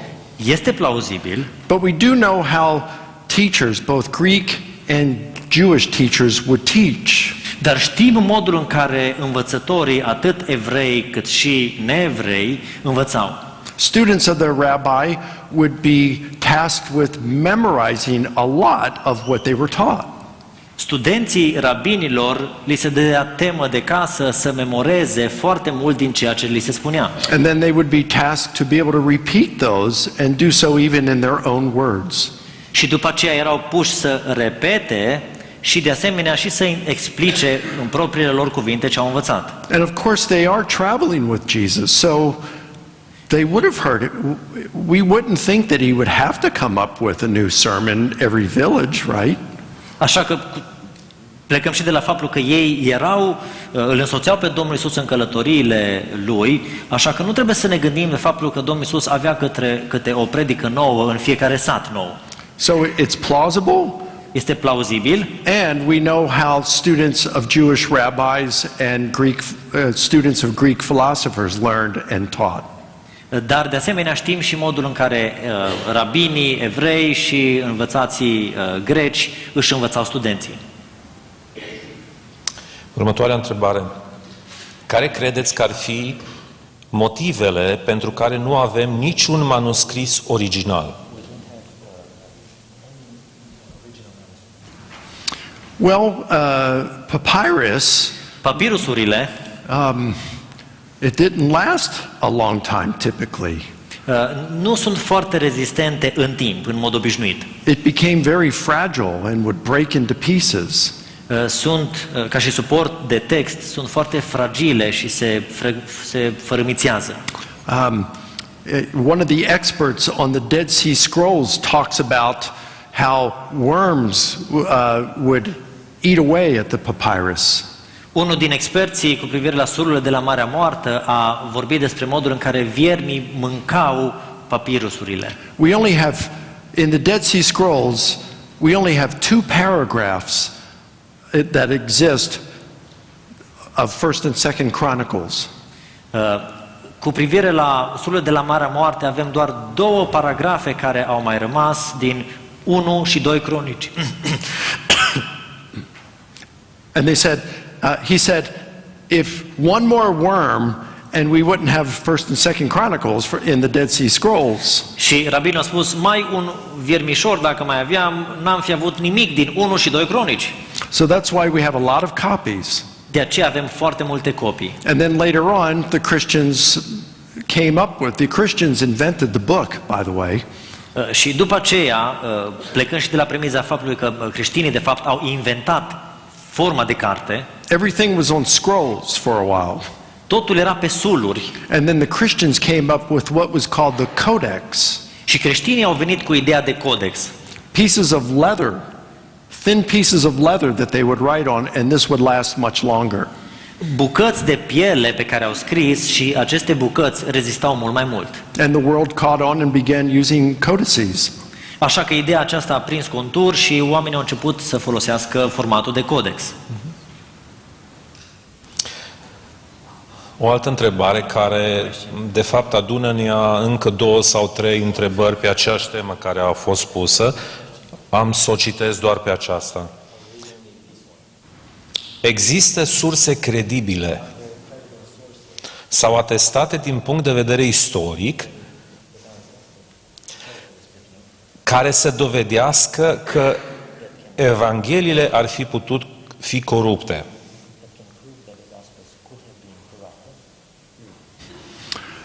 Not of which I'm aware. Nu din câte știu eu. In fact, even the atheist New Testament scholar Bart Ehrman says that the New Testament we have today is very accurate to what was originally written. Până și atei ai Noului Testament, cum e Bart Ehrman, a spus că Noul Testament este realmente de încredere din punct de vedere istoric. Now, he doesn't believe that Jesus performed miracles or rose from the dead. El nu crede că Domnul Isus a săvârșit minuni sau a înviat din morți, But he does believe that the original Gospels proclaimed these things, and that the original Gospels, or the Gospels that we have today, the New Testament that we have today, is what was originally written. dar el crede că Evangheliile pretind aceste lucruri și aceste lucruri sunt parte din lucrurile care au fost scrise inițial. Dacă discutăm de istoria scrierilor biblice, atestate istoric, de ce nu putem lua în considerare veridicitatea scrierilor apocrife? Well, we do take those things into account. Luăm și acele lucruri în considerare. So, the apocryphal books of the New, is this the New Testament or the stuff between the Old and New Testament? Probably we can address more. Nu știm dacă avem cărți apocrife în perioada intertestamentală, avem cărți apocrife și în perioada nou-testamentală. Dar la cele să ne adresăm probabil. Yeah, let's focus on the New Testament. Okay. So, like the Gospel of Thomas, De the exemplu, Gospel Evanghelia of după Mary, Toma, Evanghelia după Maria, the Gospel of Philip. Evanghelia după Filip. Even skeptical scholars will agree that these Gospels were written in the second and third centuries. Până și cei mai sceptici erudiți recunosc faptul că aceste scrieri sunt din secolul II, respectiv secolul III. And they were not written by the people attributed to them. Și nu au fost scrise de persoanele cărora îi sunt atribuite aceste scrieri. And when we read, all you have to do is read those Gospels and you can see why that they were rejected. Și tot ce trebuie să faci este pur și simplu să citești acele scrieri și îți dai seama de ce ele au fost respinse. One of those Gospels is the infancy Gospel of Thomas. Una din aceste evanghelii este Evanghelia nașterii, Evanghelia lui Toma. This is different from the Gospel of Thomas. E diferită de Evanghelia lui Toma, Evanghelia nașterii. In the infancy Gospel of Thomas, it talks about Jesus' childhood. În Evanghelia nașterii se vorbește despre perioada de copilărie a Domnului Isus. One story is that Jesus one day is working with his father, who is a carpenter. O relatare ne spune că într-o zi, în timp ce Domnul Isus lucra cu tatăl său, care era tâmplar, And his dad cuts a piece of wood just a little bit too short. și la un moment dat tatălui a tăiat o bucată de lemn, dar o tăiat-o prea scurt. And his dad is very angry with himself. Now I've got to buy more wood and I'm not going to make any profit off of this. Și tatăl Domnului Isus, Iosif, este extrem de supărat, acum trebuie să cumpăr lemn din nou, că nu o să mai iasă nimic și profit de aici. And Jesus says, he's a little boy, he says, no problem, Pop. And he goes over and he stretches the wood out to the perfect size. Și Domnul Isus spune, nicio problemă, tată, așa că merge și pur și simplu întinde lemnul la dimensiunea potrivită. Another story in there is that Jesus is down by a creek, a stream. Și o altă relatare este cu privire la Domnul Isus, care este pe marginea unui pârâu. And he takes some mud and he forms it into look like birds. Și ia noroi și face niște păsărele. And then he claps and the clay birds come to life and fly away. Și apoi aplaudă și păsările pur și simplu prind viață și zboară. And his dad gets mad at him and scolds him because he did it on a Sabbath. Și tatălui îl ceartă pentru că a făcut această minune într-o zi de sabat. Another story in it is when Jesus is a little boy, another boy is calling him names and making him mad. O altă relatare e cu privire la un alt băiat care îi spune tot felul de cuvinte urâte. So Jesus curses him and the boy dries up and dies. Așa că Domnul Isus îl blestemă și copilul cade și se usucă și moare. And the boy's father comes to Joseph and complains about it. Și tatăl copilului vine la Iosif și se plânge. So, I mean, these stories are just, they're not credible, and no one even thinks that Thomas wrote this. Not even skeptics think that Thomas wrote it. Deci aceste relatări pur și simplu nu sunt credibile și niciun sceptic nu le consideră credibile. They are fanciful accounts that were invented in the second and third century. Sunt relatări cu foarte multă imaginație undeva din secolul al II-lea și secolul al III-lea. Now, you know what's kind of interesting? Este interesant. That story about Jesus turning birds into clay birds into. Cu privire la relatarea în care Domnul Iisus transformă păsări din lut, It found its way into the Quran. și această relatare s-a strecurat și în Coran. So we know that some Muhammad or some Muslims were reading the infancy gospel of Thomas or something like it. Ceea ce ne face să înțelegem că Mohamed sau urmașii lui au citit astfel de relatări. De ce aș crede că Biblia, în forma sa actuală, a fost stabilită de un conciliu așa zis creștin? Așa zis. So-called Christian Council. Oh, okay. We're going to discuss that tomorrow. Mâine. Unii susțin că Noul Testament a fost scris în limba ebraică, fiindcă Isus era evreu. Ce părere aveți despre aceasta?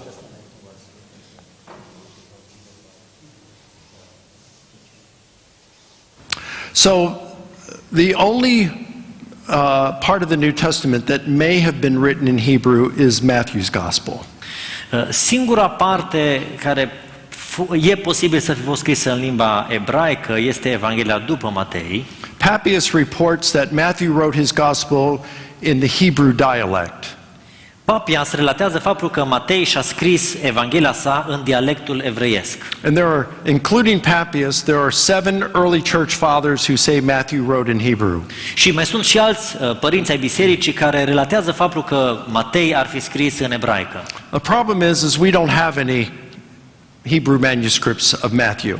Problema este că nu avem nici un manuscris al Evangheliei după Matei în ebraică. All we have are Greek versions of Matthew. Nu avem decât versiunea grecească a Evangheliei după Matei. And experts of ancient Greek say that the kind of Greek Matthew has is not translation Greek. Și experții în limba greacă antică spun că genul de greacă pe care o regăsim în Evanghelia după Matei nu este o greacă pe care să o avem în urma unei traduceri. But there's an even bigger problem. Dar avem o problemă și mai mare. Papias said that Mark wrote down what he remembered Peter saying. Papias ne spune că Marcu a scris ceea ce Petru a relatat. Now, and we'll talk more about this tomorrow. Vom discuta despre asta mai mult mâine. There are a lot of verbal similarities between Matthew, Mark, and Luke. Avem foarte multe asemănări verbale între Matei, Marcu și Luca. Many times it's word for word. Deseori e cuvânt pentru cuvânt. And for this reason and others, most New Testament scholars say that Matthew and Luke used Mark as their primary source.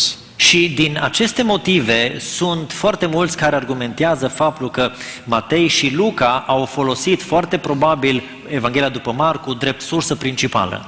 Which means either that our Greek version of Matthew used Mark as a source, deci fie versiunea grecească a lui Marcu a folosit versiunea grecească a lui Matei a folosit versiunea grecească a lui Marcu, or that Mark used Greek Matthew as a source.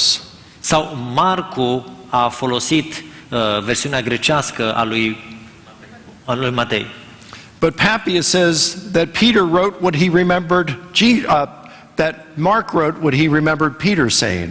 Dar Papias spune că Marcu a scris ceea ce a primit de la Petru. So if Papias, who got his information from one of the apostles, says this, Deci dacă Papias, care spune că și-a primit informația de la apostoli, spune lucrul acesta, then wouldn't it be that Matthew got his information from Mark? oare nu cumva Matei și-a luat informația de la Marcu? So, how do we account for Hebrew Matthew? Așadar, cum împăcăm varianta și ipoteza ebraică a Evangheliei după Matei? I think what happened is Matthew originally wrote a gospel in Hebrew. E posibil ca Marcu să fi scris o Evanghelie inițială în ebraică. And then later on he said, I can do better than that. Și ulterior a spus, da, pot și mai bine de atât. And he wrote a whole new gospel in Greek. Și a scris o întreagă Evanghelie în limba greacă. And at that point, Mark had already written. În acea perioadă, Marcu deja era scrisă.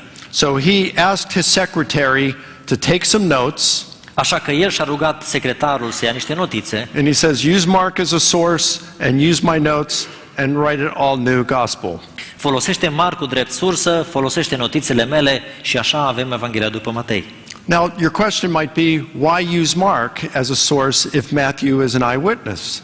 Întrebarea este de ce să folosim Marcu drept sursă dacă Matei este martor ocular? there were many occasions when Jesus took only Peter, James and John with him. Sunt multe ocazii în care Domnul Isus îl ia doar pe Petru, Iacov și Ioan împreună cu el. Such as when he healed Jairus' daughter. Când învie Raised her fiica from lui the dead. Iair, When the transfiguration, pe muntele schimbării la față, Jesus' prayer in Gethsemane, rugăciunea din Ghețimani and there would have been other occasions. și alte momente. So Matthew wasn't there. Matei nu era acolo. So why not use Mark, who's known as an eyewitness who got his information from Peter? Așa că de ce să nu folosim pe Marcu drept sursă principală care primește informațiile direct de la Petru? Mark is already regarded as the church already regards Mark as a credible gospel because it's based on the testimony of Peter, the leader of the church. Biserica deja privea Evanghelia după Marcu drept o sursă credibilă pentru că sursa inițială era Petru. So with Matthew's revised and updated gospel, there was probably no need. It was considered to be a better gospel than his Hebrew one, and so the Hebrew one went extinct. Așa că versiunea grecească a Evangheliei după Matei este o versiune cumva mult mai bună și încetul cu încetul probabil versiunea ebraică s-a pierdut undeva în istorie. But other than Matthew's gospel, there are no reports that any other gospel or any other literature in the New Testament was originally written in Hebrew. Dar nu avem, în afară de discuția ipotetică cu privire la Evanghelia după Matei, nu avem nicio altă dovadă cum că vreuna din scrierile Noului Testament au fost scrise în ebraică. And one final thing, Și un lucru final, Greek was the major language in that day. limba greacă era limba de cea mai mare circulație în vremea respectivă. Alexander the Great made Greek, it spread Greek culture all over the world at that point. Alexandru cel Mare a împrăștiat cultura grecească pretutindeni în lumea cunoscută de atunci. And so when Rome took over, there were several great Roman writers. Așa că în momentul în care Imperiul Roman apare pe scena istoriei, avem câțiva istorici romani remarcabili, Cicero, Livy, Cicero, Livy, Sallust, Suetonius. Suetonius. But people said, Latin? No. Dar oamenii spun latină? Nu. We want Greek. Vrem să scriem în limba greacă. And most people were bilingual, so things got written in Greek to be able to reach the most people. Așa că societatea, în mare fiind o societate bilingvă, limba greacă se folosește ca și limbă comună. O ultimă întrebare pentru seara asta. Mai sunt câteva, dar nu au legătură neapărat cu subiectul. Dacă rămâne timp, mâine o să le punem și pe acestea.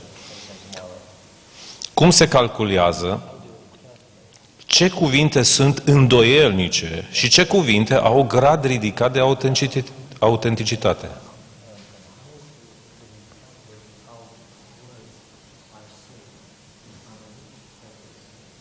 Okay, so they look at the different manuscripts, Erudiții se uită la manuscrise diferite and if there's no alternate reading, if they all read the same thing, then they're certain that they say, we know this is what the original said. Așa că dacă nu sunt alte variante, autorii spun, dacă toate sunt la fel, foarte posibil că acestea sunt cuvintele originale. Now, maybe on another occasion, 99% of the manuscripts have it one way and 1% have it another way. În alte cazuri, să zicem, 99% din manuscrise scriu într-un fel și 1% scrie într-un alt fel. Or maybe the oldest manuscripts say it this way and manuscripts that were written 1,000 years later say it this way. Sau poate cel mai timpuriu manuscris scrie într-un fel și alte manuscrise care sunt la câteva sute, poate 1000 de ani diferență, scriu altfel. So then they're going to go with the oldest reading. Un prim criteriu este mergem înspre cel mai vechi manuscris. Now, sometimes you might have something like the Gospel of Mark. Peter says, Jesus says to Peter, "Who do you think that I am?" De exemplu, avem Evanghelia după Marcu, în care Domnul Isus îi spune lui Petru, cine ziceți că sunt? And Jesus in Mark's Gospel says, Și în Evanghelia după Marcu, Domnul Isus spune, you are the Messiah. Petru spune, tu ești Mesia. And maybe another Gospel says, Matthew's gospel says, "You are the Messiah, the Son of the Most High God." În Evanghelia după Matei se spune, tu ești Mesia, Fiul Dumnezeului celui preanalt. So it could be the practice over time that maybe a scribe kind of combines the two, and in a later manuscript of Mark, it reads like Matthew, "You are the Messiah, the Son of the Most High God."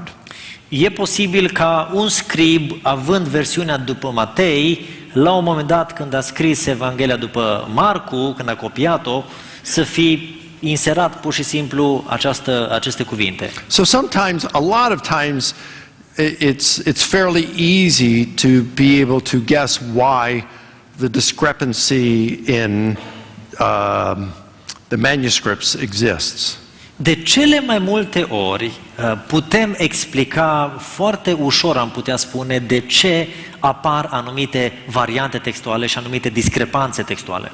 And sometimes they can't tell, and that's why it gets a D rating. Alteori nu putem explica de ce, așa că avem o clasificare din categoria D. And sometimes it's in between, and that's when they get a B or a C rating. Uneori suntem între, așa că avem o clasificare B sau C.